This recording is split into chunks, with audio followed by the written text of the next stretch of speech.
Are you an addict? Would you know if you were? Now, there are countless examples of addiction. Yes, we've got the super addictive hard drugs, but we've also got alcohol and nicotine, legal drugs. And beyond psychoactive substances, we've got ludomania, the addiction to gambling, onomania, the addiction to shopping. 10% of the US workforce is thought to be addicted to work. And just this week, one of my friends claims that she's addicted to Pepsi Max. Pepsi Max, of all things. It's not even Coca-Cola. Now, I'm fairly sure that she meant it in jest, but if Pepsi Max really is the best thing in the world and the source of all my happiness, could she actually be addicted to a fizzy drink? Now, there's surprisingly little research been done on fizzy drink addictions, but given that the average Brit drinks a 60 centilitre bottle of pop every day of the year, it looks like she might have a point, and it might be such a common addiction that we've overlooked it. Are we really addicted to fizzy drinks? There are 4 components to addiction: binging, withdrawal, craving, and cross-sensitization. In the first stage, binging, we see a transition from casual use to dependence. A person is motivated to consume whatever the addiction is, in this case Pepsi Max, because they like it. They're driven by a process called positive reinforcement.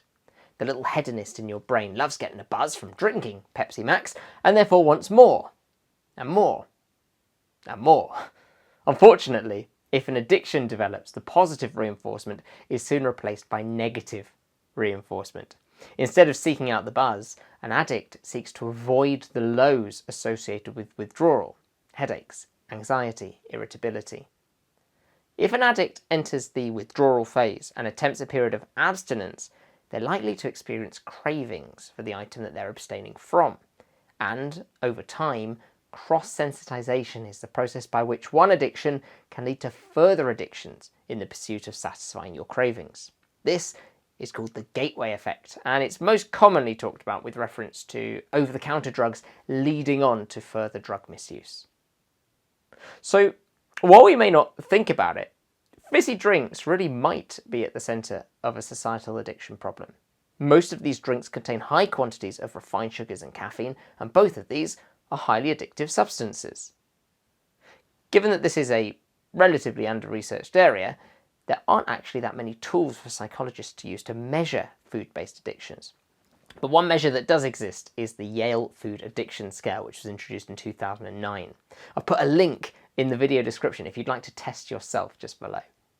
By answering the 25 questions in the questionnaire, the Yale Food Addiction Scale is able to measure the extent to which you overeat specific foods despite attempts to cut back, the extent to which your eating behaviours interfere with your social and professional activities, and the extent to which withdrawal symptoms emerge when you're abstaining from those specific foods. You are 25 questions away from finding out if you really are addicted to Pepsi Max. And if you are, what can you do about it? Well, you might argue that an addiction to fizzy drinks is a relatively harmless addiction. And yes, for sure, there are definitely worse things to be addicted to. But extended exposure to excess sugar damages cells in the brain and can lead to deficiencies similar to Alzheimer's disease. Your brain also secretes higher amounts of cortisol, the stress hormone, to enhance your ability to use the extra glucose that is flooding your brain, meaning that you're actually stressing yourself out by pumping your brain with refined sugars. And of course, caffeine is a very potent psychoactive drug, which can result in dependency within a very short period of time. Coming from a social psychology standpoint, there is something you can do which doesn't require a nitty-gritty expose of your neurochemistry, and that is to consider context. We usually engage in addictive behaviours or habits within certain contexts. Remove the contextual factors and your craving might be gone too.